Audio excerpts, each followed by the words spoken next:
주기도문하겠습니다. 하늘에 계신 우리 아버지여, 이름이 거룩히 여김을 받으시오며 나라의 임하옵시며 뜻이 하늘에서 이루어진 것 같이 땅에서도 이루어지이다. 오늘 우리에게 일용할 양식을 주옵시고 우리가 우리에게 죄 지은 자를 사하여 준 것 같이 우리의 죄를 사하여 주옵시고 우리를 시험에 들게 하지 마옵시며 다만 악에서 구하옵소서. 나라와 권세와 영광이 아버지께 영원히 싸움나이다. 아멘. 찬송가 338장 1절만 부르겠습니다.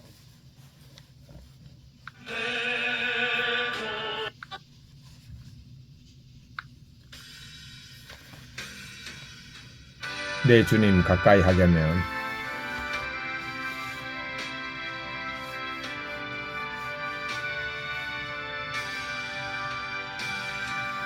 내 주님 가까이 하게 함은 십자가 짐 같은 보생이나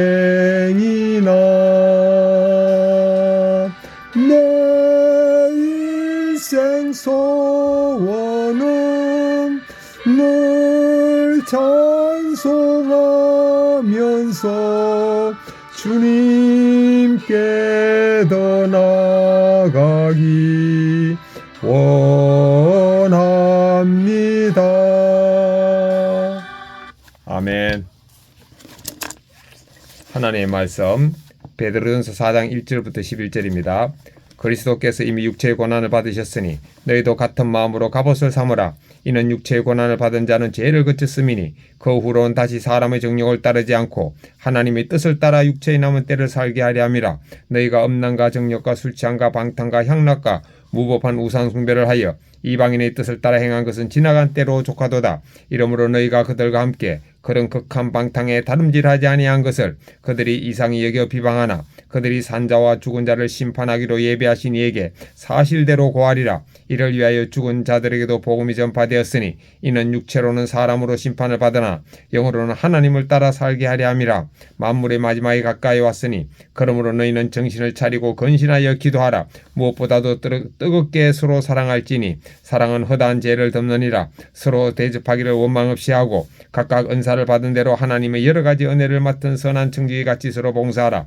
만일 누가 말하려면 하나님의 말씀을 하는 것 같이 하고 누가 봉사하려면 하나님이 공급하신 힘으로 하는 것 같이 하라. 이는 범사의 예수님 그리스도로 말미암아 하나님이 영광을 받으시게 하려 함이니 그에게 영광과 권능이 세세 무궁하도록 있느니라.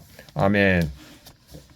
1절부터 3절은 예수님의 십자가의 육체적 고난을 받으셨으니 저도 같은 마음으로 십자가의 갑옷을 입겠습니다. 4절부터 6절입니다.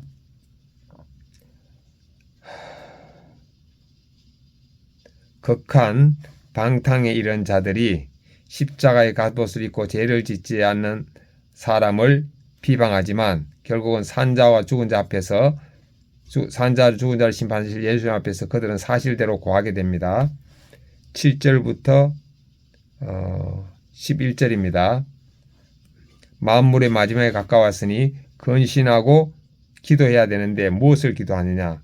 뜨겁게 서로 사랑할 것을 기도하네요. 그리고 각자 받은 은사를 선한 청지기같이 서로 봉사해야 됨을 말씀하고 있습니다.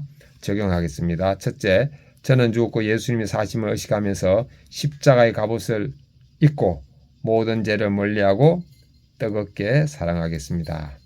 건신하고 기도하고 은사를 선한 청지기같이 봉사하겠습니다. 누구에게? 아내와 딸과 고객을 섬기겠습니다. 세 번째는 왼손은 주먹을 쥐며 예수님과 십자가에 못 박혔음을 의식하고 오른손을 주먹을 쥐면서 예수님과 손잡고 있음을 의식하겠습니다. 아멘. 본문 해설 베드로전서 4장 1절부터 3절. 베드로는 그리스도께서 고난받으신 것을 갑옷으로 삼으라고 권면합니다. 고난받으신 예수님의 마음이 나의 마음이 되어야 정욕을 끊고 하나님 뜻을 따를 수 있기 때문입니다. 우리는 어떻게든 정욕을 채우려고 하지만 이는 우상을 숭배하는 이방인의 뜻입니다. 하나님은 육체의 고난을 주셔서라도 우리가 죄에서 돌이키기를 원하십니다.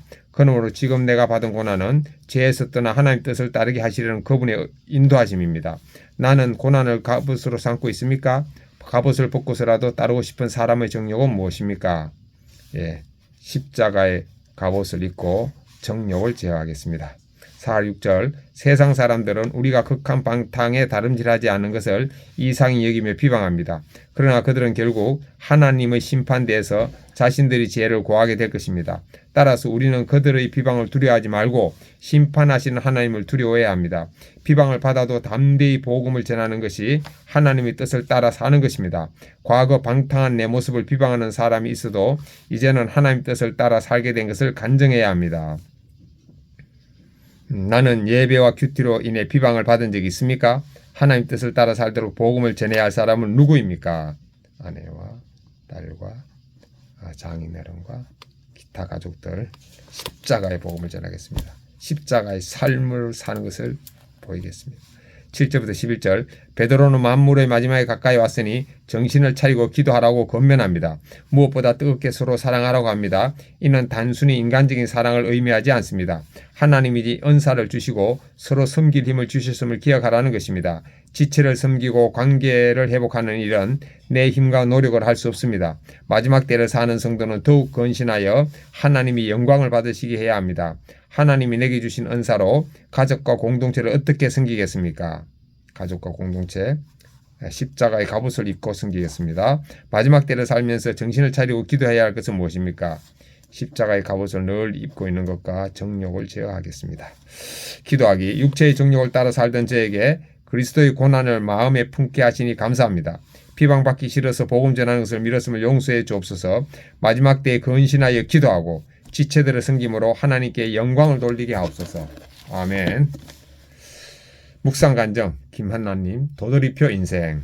전 남편의 경제적 무능함으로 이혼하신 친정 어머니는 딸을 데리고 돈 많고 나이 많은 아버지와 재혼하셨습니다. 이후 어머니는 시댁의 핍박에도 믿음을 지켜 일남 사녀 자녀에게 신앙을 물려주셨습니다. 하지만 아버지의 소천 후 가장이 된 오빠와 합심해 세상 성공을 쫓으셨습니다. 낮에는 출근하고 밤에는 유흥업소를 운영한 오빠를 도와 주방을 봐주시며 그 수입으로 교회 강대상에 꽃장식을 하셨습니다. 그러다 얼마 후 오빠의 음주운전 사고로 가족이 도망치듯이 이사하면서 저는 공장 사택에 사는 외삼촌 댁에 맡겨졌습니다. 그때 저는 좁고 차가운 경비실에서 생활하며 우울증에 걸렸고 어머니의 기복신앙과 오빠의 죄 때문에 내가 이렇게 고생한다며 자기 연민에 빠졌습니다. 그럼에도 하나님은 제 연약한 믿음에 갑옷을 입히셔서 예배의 자리를 지키게 하셨습니다.